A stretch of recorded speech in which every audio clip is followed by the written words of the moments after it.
Hi, I'm your host, Larissa Werstiak. Through this podcast, I aim to empower and inspire jewelry entrepreneurs and innovators so they can thrive by doing what they love. I'm passionate about digital marketing for jewelry brands, and I'm excited to share my passion with you. This is episode 136, and today I'm going to discuss how you can be a caretaker of your customer data. I have 10 tips that I'm going to share with you today. So too many brands have gotten to the point where they're leaning very heavily on their social media channels to build relationships with their customers and then to retain and hold on to that customer information. For example, maybe you're relying a lot on Instagram DMs to manage your customer engagement and communications. Or you've been relying on Facebook or Instagram retargeting ads to ensure that you can get back in front of your customers who have shown interest in products. However, as I've mentioned on this podcast, Instagram is changing very rapidly. And as a brand, you kind of have to operate with the mindset that what's here today when it comes to social media could be gone tomorrow. I know that might seem kind of shocking, but it's not far off. If Instagram shut down tomorrow, would you lose valuable customer data? This is a question that you really need to face and ask yourself. And in addition, as I'll mention also in just a few moments when I do my article roundup, changes to data privacy will really limit marketers' abilities to run retargeting ads on Facebook and Instagram. So if you have relied on these types of ads in the past, then you'll lose your ability to do so in the very near future. But before we get to today's episode, I want to share some marketing related news and insights from the past week that caught my attention. So according to one article from Social Media Today, all Instagram users now have the option to save their Instagram stories as drafts within the app. This feature is available for everyone globally, and the option is activated when you exit out of the Stories Composer mid-process. Whenever you choose to save a Stories draft, then you'll see a new alert that will notify you that Stories drafts are deleted a week after you save them. This feature will definitely be beneficial for people who are looking to post stories at optimal times, or if you're planning stories ahead of time, which you really should be doing as a jewelry brand. And having drafts within the app will allow you to view them as they will appear to users or people who follow you. You'll also be able to utilize Instagram's full feature set, so GIFs, questions, polls, etc., in your draft creation process, and then post on the go via the app. I think this is a really exciting feature that probably should have been released a long time ago, but I'm glad that it's here now. So second, I recently listened to this really awesome episode of the Glossy Podcast. This was an episode that was posted on July 13th. It was an interview with Ippolita Rostogno, who's the founder of the fine jewelry brand Ippolita. She recently spoke with the Glossy Podcast about the brand's marketing and growth strategy. It was a super interesting episode, and I definitely encourage you to listen to it, but I'll give you some highlights and points that I thought were really interesting. So first, she mentioned that the fine jewelry brand actually saw a very steep increase in online sales to 10%. E-commerce became 10% of their total sales, up from 2% before the COVID pandemic, which I think is really amazing. The timelessness of the Ippolita brand aligns with customers' desire for jewelry that can last beyond the pandemic. So the designer really focuses on making things that are, quote, relevant at this moment, but that at the same time have a classic enough feel that you know at the time of purchase you'll love it 10 years from now. Ippolita will continue partnering with retailers like Neiman Marcus and Bloomingdale's, and even aims to own its own retail. They're really striving for a tangible experience that customers can have with their jewelry. One of the most interesting takeaways for me from this episode, and I actually didn't know this before I listened to it, was that the brand opened a brick and mortar store in the middle of the pandemic in Chicago. And their motivating factor was to completely redesign the customer experience. So as she mentions in the episode, she was envisioning a jewelry box in her mind, the felt lining, the feeling that when you open the jewelry box, you can touch and experience the jewelry. and then designed the store around that inspiration. So there's actually felt on the walls, and the walls are magnetic and the jewelry is sticking to it. So customers don't have to like have someone open a case for them. They can literally take the jewelry off the wall and touch it and experience it. If you want to know more about how that works and how that is related to security, you should listen to this episode. But I was just really blown away by that idea and think it's super smart.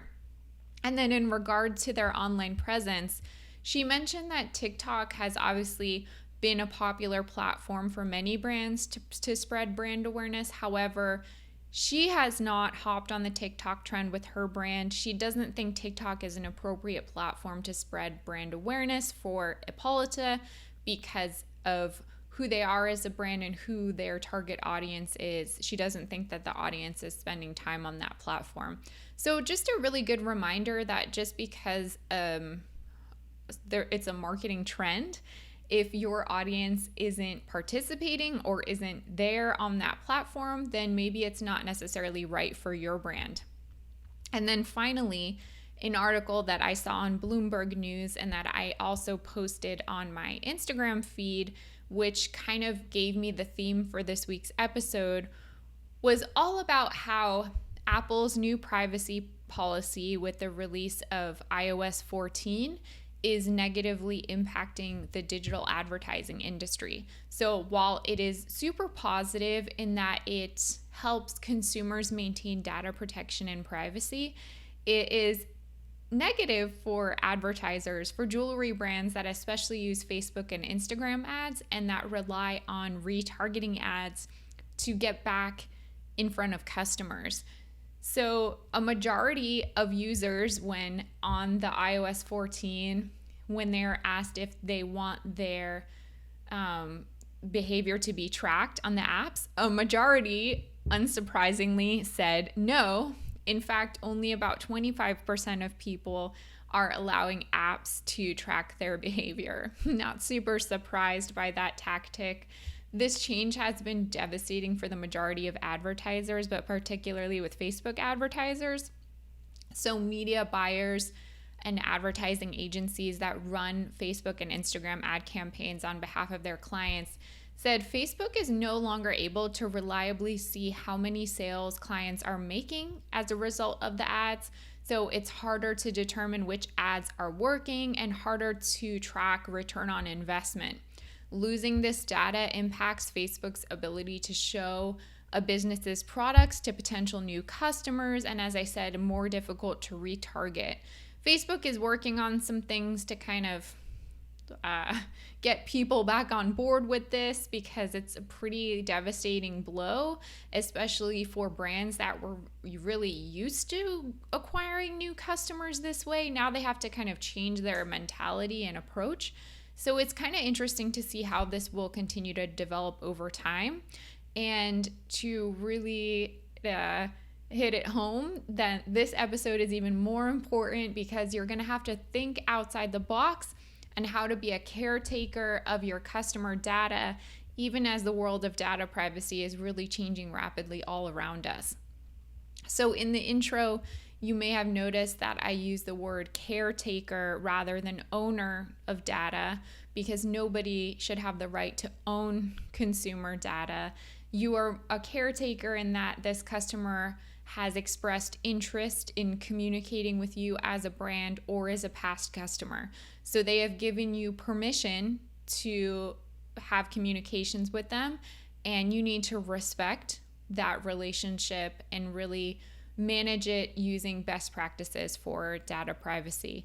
I saw a really great quote about this topic from the Harvard Business Review. It said, quote, "While data may be the new oil, businesses can no longer view it as an asset to be extracted and exploited.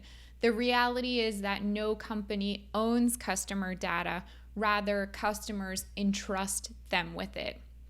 So it's kind of like a sacred thing to know that customers are really trusting you with this information. So how are you going to continually earn and maintain that trust over time? What can you do while at the same time ensuring that your customer relationship management platform, however you manage customer information, however you communicate with customers, however you continue to market to them over time, that you can still like have them under your wing, in your circle, that they're not gonna go away or get lost.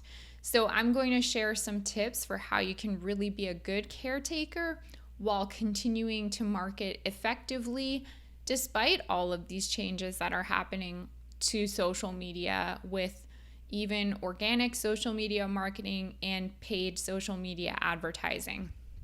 So 10 tips.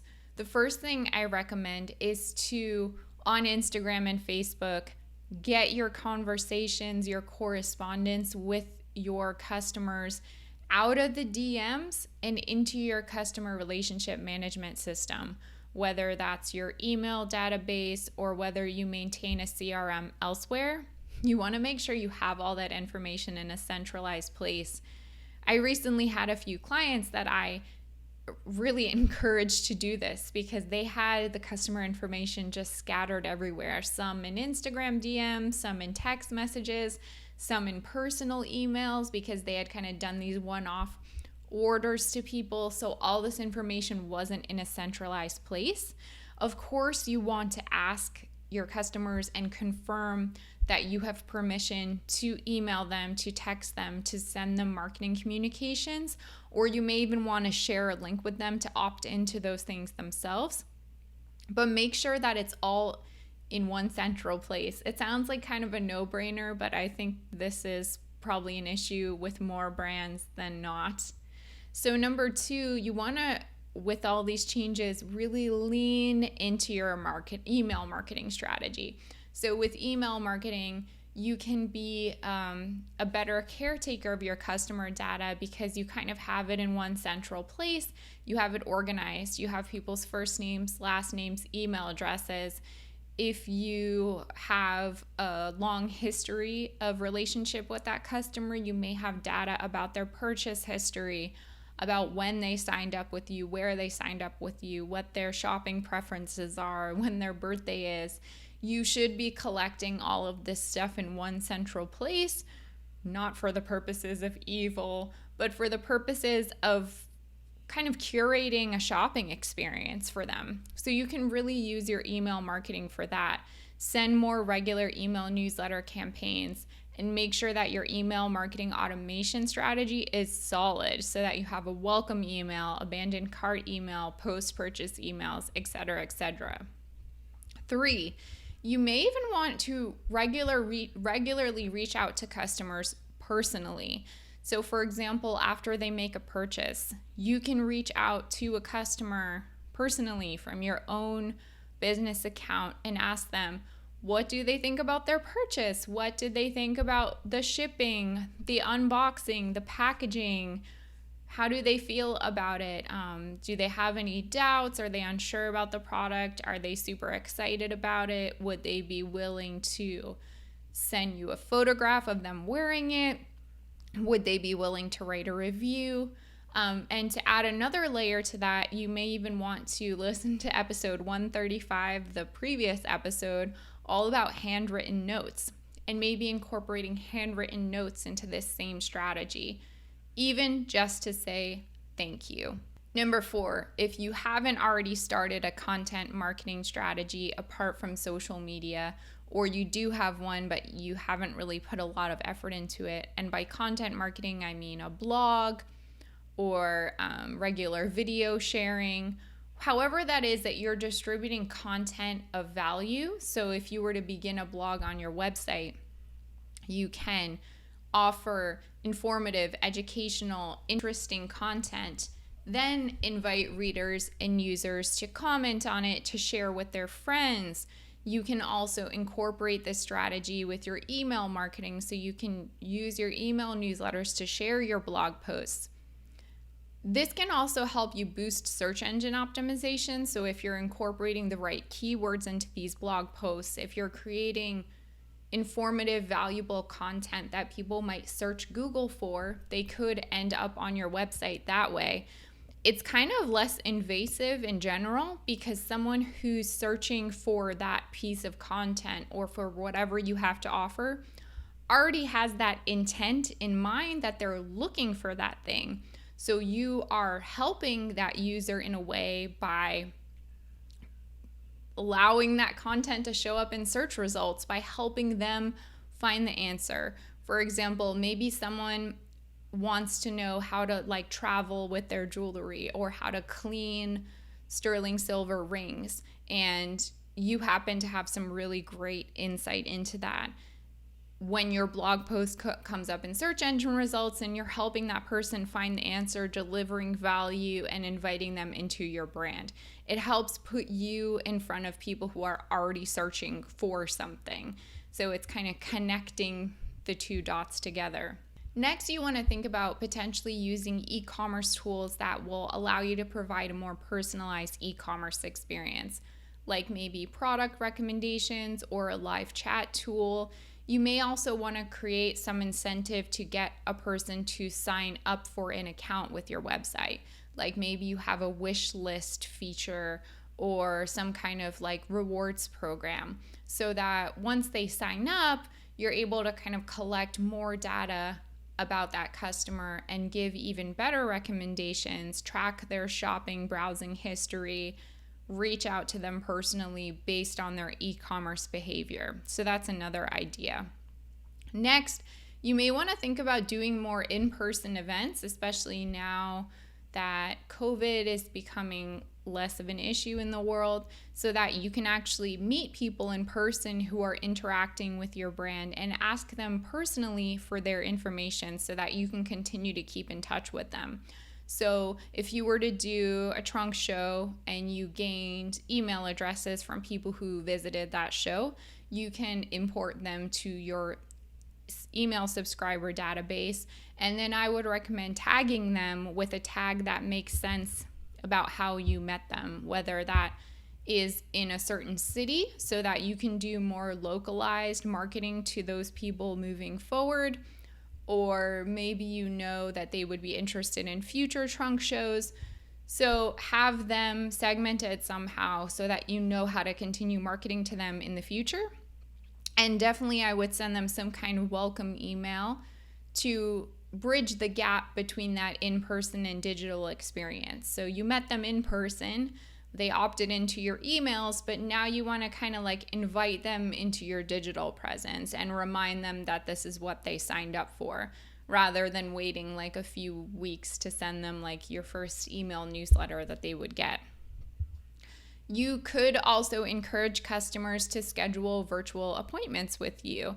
That way you can get to know them better, take notes about their style preferences, have more personal things to say to them if you were to follow up with them later in the future, whether that's through email or a handwritten note.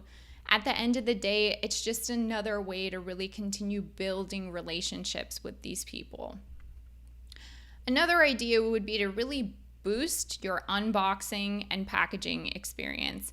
If it's been a while since you kind of considered these things and you're wondering maybe it's time for a refresh, I think it's worthwhile to think about how your customers really experience your jewelry outside of the product itself, the shipping speed, what does the packaging look like on the outside even before they open it, what does the packaging look like around the jewelry, is there some kind of collateral that's coming with it, whether it's a note or some kind of care instructions or an invitation to take a further action, like leave a review or share with a friend or take a photograph and tag it for social media. So even in the wake of these complications with social media marketing, you can still kind of organically take advantage of social media by encouraging your customers to share, and taking pictures of their unboxing or packaging experiences and sharing it is like an easy, no-brainer way to do that. Next, you might want to think about working with a PR agency or even investigating some DIY PR strategy to find press opportunities. And this would be especially relevant if you had a specific niche in the jewelry field. So you made a very specific kind of jewelry or had a specific kind of target customer where you knew exactly where they would be to position yourself from a public relations standpoint. Or if you were a local jeweler that catered to a specific region, then maybe you could reach out to local or regional publications and try to get press opportunities that way. And then finally, just getting your existing customers to recommend you to their friends through a referral program. So if you can actually get your customers to do that, and then their friends at least like come on board and sign on, whether they make a purchase or not, whether they're browsing, you're starting to gain or become a caretaker of more customer data because now you have that referral. So that can be a really great way to grow your own internal customer data list without relying on social media.